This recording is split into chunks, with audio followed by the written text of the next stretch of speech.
Hello बच्चों, चलिए दिए गए प्रश्न को समझते हैं। यदि वृत्त की दो त्रिज्याओं के बीच का कोण 180 डिग्री हो तो इन त्रिज्याओं के सिरों पर खींची गई स्पर्शरेखाओं के बीच का कोण हमें ज्ञात करना है। कहाँ का? त्रिज्याओं के सिरों पर खींची गई स्पर्शरेखाओं का। हमें विकल्प ए दिया है 110 डिग्री, विकल्प बी 100 डिग्री, विकल्प सी 90 डिग्री, विकल्प डी 70 डिग्री। एक सही विकल्प का चुनाव करना है। तो सबसे पहले हम मुख्य अवधारणा की बात करते हैं। मुख्य अवधारणा के अनुसार सबसे पहले हम एक वृत्त का निर्माण करेंगे। मानना कि कोई वृत्त है जिसका केंद्र है O और वृत्त के केंद्र से बाह्य बिंदु से दो स्पर्शरेखाएं हम बना लेते हैं।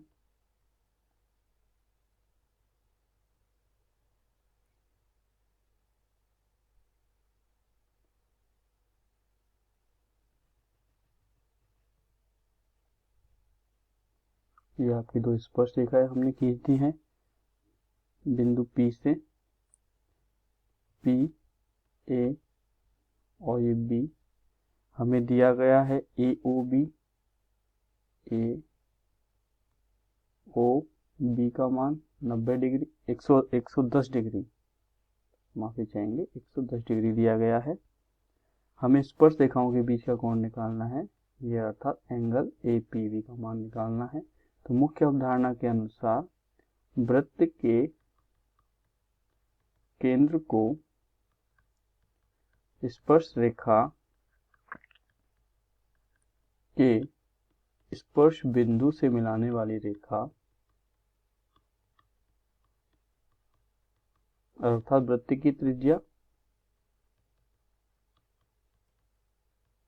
ये वृत्त का केंद्र है O, O को A से मिलाने वाली रेखा अर्थात वृत्त की त्रिज्या स्पर्श रेखा अर्थात PA पर लंब होती है, स्पर्श रेखा पर लंब होती है।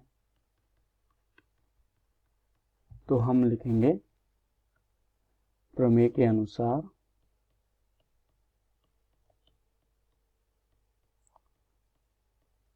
O वृत्त का केंद्र है तो OA लंब होगा PA पर, OA लंब होगा PA पर तथा OB लंब होगा PB पर।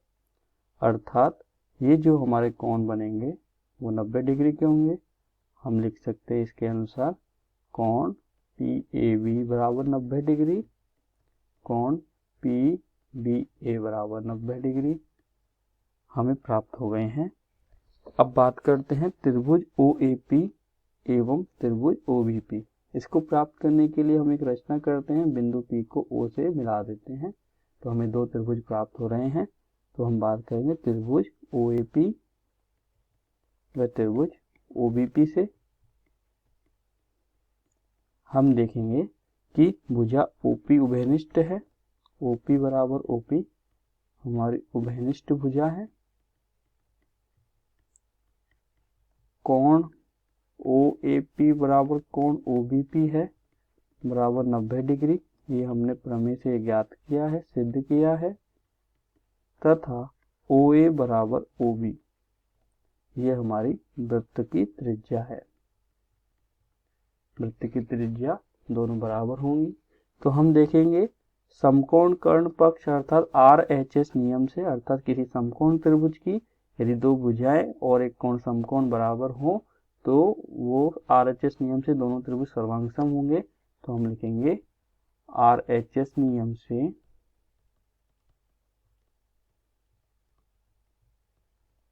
सर्वांग समता के RHS नियम से त्रिभुज OAP सर्वांगसम होंगे त्रिभुज OBP के। अर्थात OAP और OBP सर्वांगसम हो जाएंगे तो हमारा इनके बाकी के सम्मुख भुजाएं अन्य कोण सभी एक दूसरे के बराबर हो जाएंगे। तो हम लिख सकते हैं यहाँ से कोण AOP बराबर हो जाएगा, इसलिए कोण AOP बराबर हो जाएगा कोण BOP के तथा कोण APO बराबर हो जाएगा कोण BPO के। अब देखिए प्रश्न के अनुसार हमें ज्ञात करना है कोण APB और हमें दिया गया है कोण AOB। कोण AOB कितना दिया है? 110 डिग्री।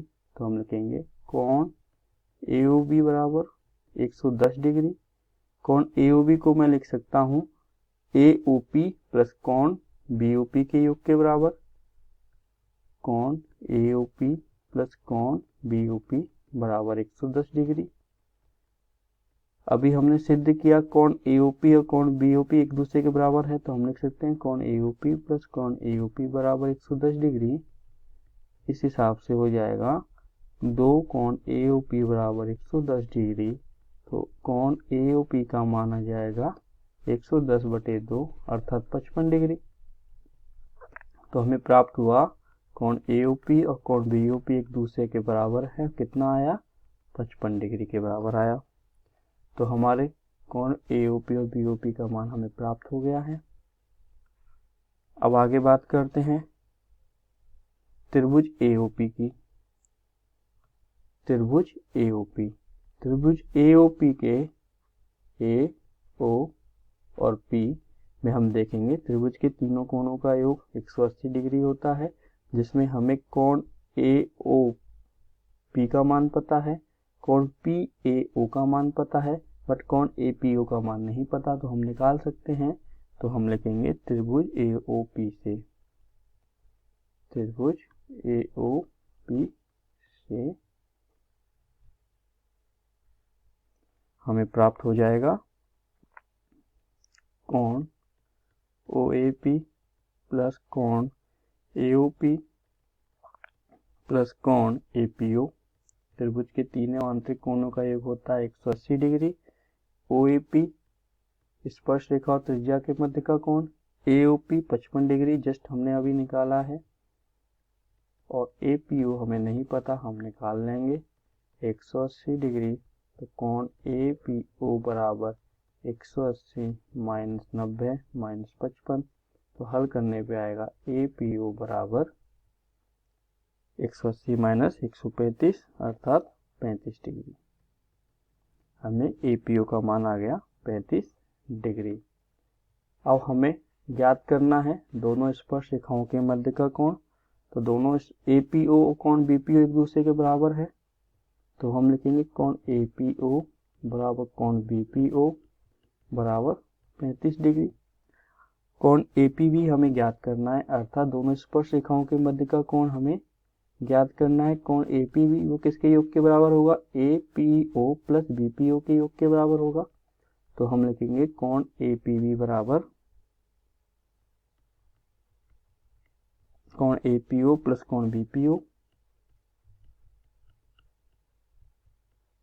अर्थात 35 प्लस 35 जस्ट अभी हमने ज्ञात किया है।